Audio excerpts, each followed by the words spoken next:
Divine blessing dey sweet, e dey give person joy, and e no dey carry cry follow body.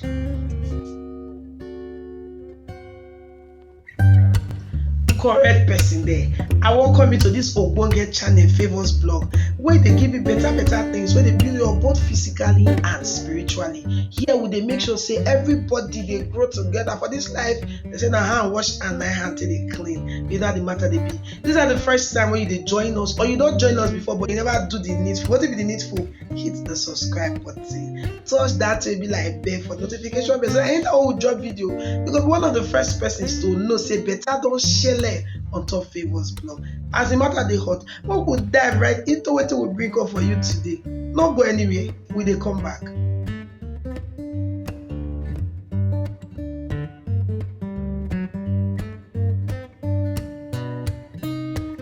This na Open Heaven Daily Devotional for Wednesday, will be the 5th day of July 2023. Our topic today na Divine Blessings, Part 1. Our Bible reading for today, they come from the book of Genesis chapter 26 from verse 12 go reach 17. Genesis chapter 26 from verse 12 go reach 17. That be our Bible reading for today. And our memory verse, they come from the book of Proverbs chapter 10 verse 22. Where to say, the blessing wey God dey give, it dey make person dey rich and e no dey add sorrow to am. Make we enter today's message.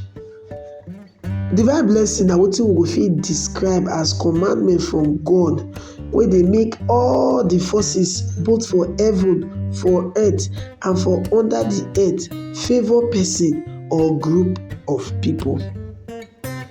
Person or group of people wey dey divinely blessed go succeed for where other people dey fail. For our example we get for today's Bible reading, we see and say Isaac go farm wey hungry dey everywhere dry, and he reap 100-fold. Wetin dey try talk be say, where other people take fail, Isaac succeed for them. We go fit trace this Isaac success so to the blessings wey God pronounce over Isaac papa, wey be Abraham, for inside Genesis chapter 22 verse 17.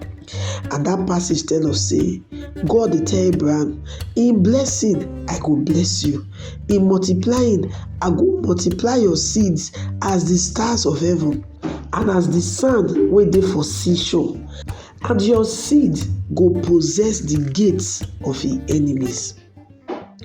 God promised to bless Abraham and multiply his seed after he don pass the test for inside Genesis chapter 22. No wonder when Isaac sow and he come reap 100-fold during famine, time like say hungry dey everywhere. Isaac, however, also get part when he play before he fit receive and enforce the fulfillment of this divine blessing upon his life. Number 1, Isaac obey his papa even to the point that his papa wan put farm take do sacrifice. You know say Isaac for fit easily comot for Abraham and the time we say Abraham put on top of the altar, but he no comot. That one really sweet God for belle. Secondly, he obey God instruction to stay for Gerar, even when humanly speaking, e be like say not be the right thing to do at that time, if you consider the fact say famine dey the land at that particular time. Only those wey dey obedient to divine instructions na im go experience divine blessings. For inside John chapter 2 from verse 5 to 10, Mary, the mama of our Lord Jesus Christ, tell the servants, they say, anything wey Jesus tell una make una do am o. And their obedience, e come lead to the divine provision of wine wey better pass wetin dey serve before give the guest for the wedding at Cana of Galilee. John chapter 2 from verse 5 to 10. My beloved, divine blessing is sweet o. Na something be like say in the make body sweet person, e no dey add sorrow at all. All you need to do, surrender your life to Jesus Christ, live in complete obedience to God, and you go experience divine blessings for every area of your life. In Jesus' name, amen. Our prayer points for today, make we pray them together. Say, Baba, I beg, bless me indeed, and take evil far from me. Make we stay at this one joy. Say, Baba God, as I commit to dey obey you, obey your every instruction, your word, I beg, bless me indeed. Bless me with all the divine blessings wey dey allocated to me.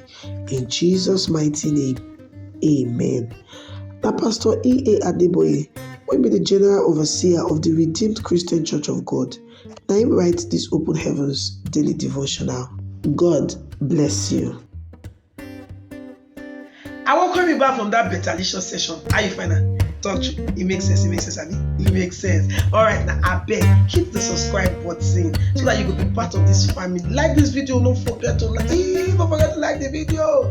Drop your comment and don't forget to follow us on all our social media platforms. It is for your screen like this now. Follow us for TikTok. If you want to join our WhatsApp group, make you drop message for the comment section.